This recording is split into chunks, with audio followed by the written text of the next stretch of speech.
ब्लाउजची मापे आहे 14 इंच उंची आहे, शोल्डर टू अपेक्स 10 इंच आहे, वेस्ट 26 आहे, शोल्डर 14 आहे व चेस्ट 32 आहे. अशा पद्धतीने मापे आहेत. पहिल्यांदा शोल्डरचा निम्मा केला, 1 इंच उतार दिला.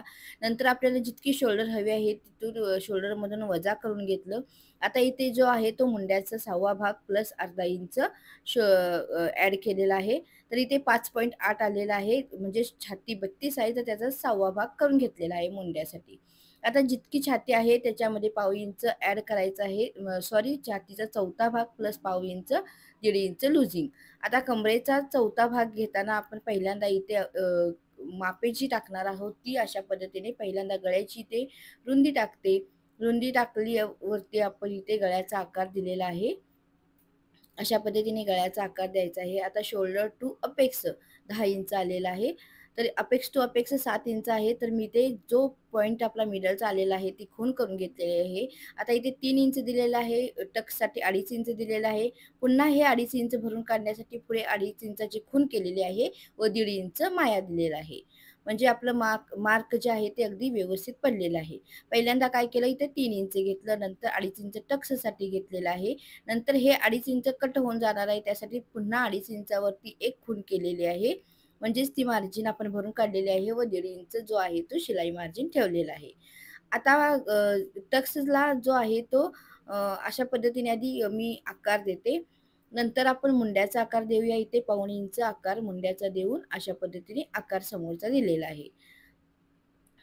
आता खाली अर्धा इंच घेतलेला आहे मी, कारण आपल्याला अर्धा इंच तिथून आपल्याला वजा होत असतं. अशा पद्धतीने तिरकी लाईन आखण्यापेक्षा आधी जो आपला टक्स आहे त्याचा निम्मा भाग घ्या, त्याच्यानंतर त्याचा निम्मा भाग घ्या, म्हणजेच 2.25 इंचावरती इथे टक्सचं माप आलेलं आहे. आता हा जो आपण मार्किंग केलेला आहे त्याला इथून सरळ रेष आखून घ्या अशा पद्धतीने. नंतर पुन्हा 1.25 इंचला एक मार्क करा व पुन्हा एक सरळ रेष आखून घ्या. आता ह्या दोन्ही रेषा चेक करून घ्या, की अगदी बरोबर आहेत का? आता इथे 7 इंच आलेलं आहे व इथेही 7 इंचाला एक मार्किंग करून घ्यायचं आहे. दोन्ही रेषा समान करून घ्यायच्या आहेत. आता हा आकार होता तो अशा पद्धतीने इथे जोडायचा आहे. आता इथून 1 इंच कमी करायचा आहे, कारण तो आकार आपल्याला नंतर द्यायचा आहे. आता हा आकार जो आहे तो प्रिन्स कटचा आकार मी इथे देऊन घेते व जो आहे तो ब्लाउज कटिंग करून घेते.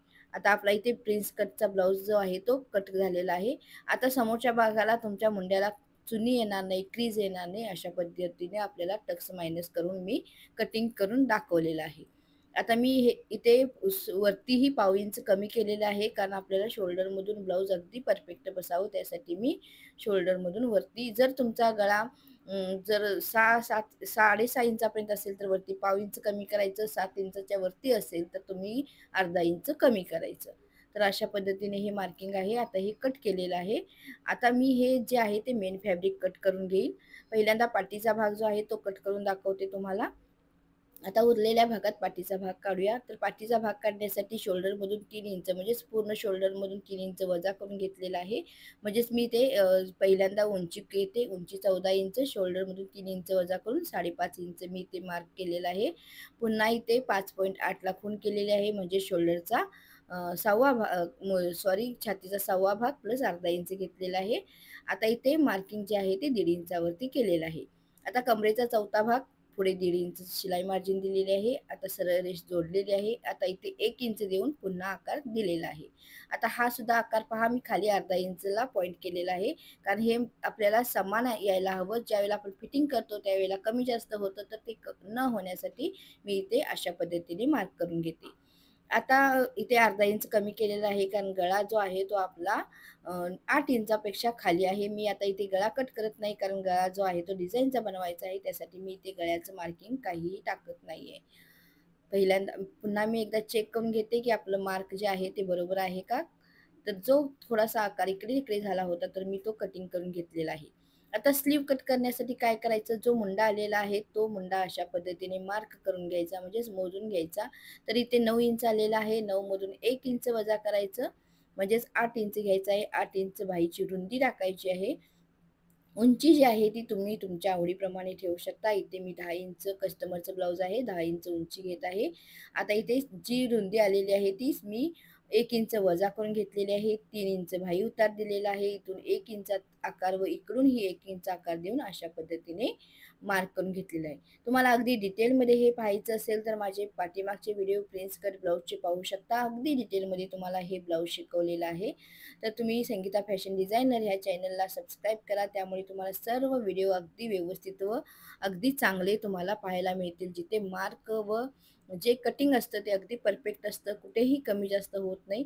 तर आता हे कस्टमरचं ब्लाऊज आहे, तर मी जी कडेनं मारलेली जी आपली लेस आहे ती मी काढून घेत आहे इथे, कारण आपल्याला नंतर डिझाईनला वापरता येईल. पहिल्यांदा स्लीव्ह कट करते. स्लीव्ह कट करण्यासाठी मी मधून फोल्ड केलेला आहे. पुन्हा एकदा इथे अशा पद्धतीने फोल्ड करते. काठाचा भाग साईडला ठेवते व जी आपण बाही कट केलेली आहे ती अशा पद्धतीने ठेवते. आता इथे मला फुग्याची जी बाही आहे ती बनवायची आहे. तर त्यासाठी मी काय करते, इथून मी 3-3.5 इंचावरती खूण केलेली आहे. इथून सुद्धा 3.5 इंचावरती खूण करून बॉक्स करून घेतलेला आहे. आता अशा पद्धतीने आकार द्यायचा आहे व आपल्याला हा भाग जो आहे तो आपण चुनीसाठी फक्त वापरू शकतो. अशा पद्धतीने आकार द्यायचा आहे व बाहीला मार्किंग करून घ्यायचं आहे. आता हा आकार झाला. आता बाहेरचाही आकार अशा पद्धतीने कट करायचा आहे. आता मी हे कटिंग करून घेते. आधी मी बाहेरचा आकार कट करते, नंतर मी समोरचा आकार ज्यावेळेला आपण बाही स्लीव कट शिवत असतो त्यावेळेला मी ते आकार देईन. आता जिथे आपण वाढवून घेतलेला आहे 3.5 इंच तिथेही पॉइंट करते, कारण तेवढ्यातच आपल्याला चुनीचा भाग बसवायचा आहे. आता उरलेलं जे ब्लाऊजचं कापड आहे ती मी पाठीचा भाग काढून घेते, समोरचा भाग काढून घेते. मेन फॅब्रिकवरती तुम्ही कुठेही ॲडजस्टमेंट करू शकता. जर तुम्हाला समोरचा गळा पॅक हवा असेल तर तुम्ही पॅक बाजूला ठेवू शकता. आता मला समोरच्या भागाला हुकपट्टी करायची आहे, त्यामुळे समोरचा भाग मी पॅक घेणार नाही, तर मी पाठीमागच्या साईडला पॅक घेणार आहे. आता हा पाठीचा भाग कट केलेला आहे. ही डोला सिल्क साडी आहे. आत्ताच नवीन व्हरायटी चालू झालेली आहे. त्यातलं कस्टमरचं ब्लाऊज आहे. तर आता हे सुद्धा तुम्ही तुम्हाला शिलाई मार्जिनसाठी अर्धा इंच साईडने वाढवू शकता. पण कस्टमर माझं एकदम बारीक आहे, त्यामुळे वाढवण्याची आवश्यकता नाही आहे. जर तब्येत चांगली असेल, जास्त असेल तर तुम्ही वाढवू शकता. हेच कस्टमरची ब्लाऊजची जी छाती आहे ती एकदम कमी आहे. त्यासाठी मी ते साईडने पाव इंच वाढवत नाही आहे. जितकं माप टाकलेलं आहे तितकंच मी इथे कट करून घेत आहे.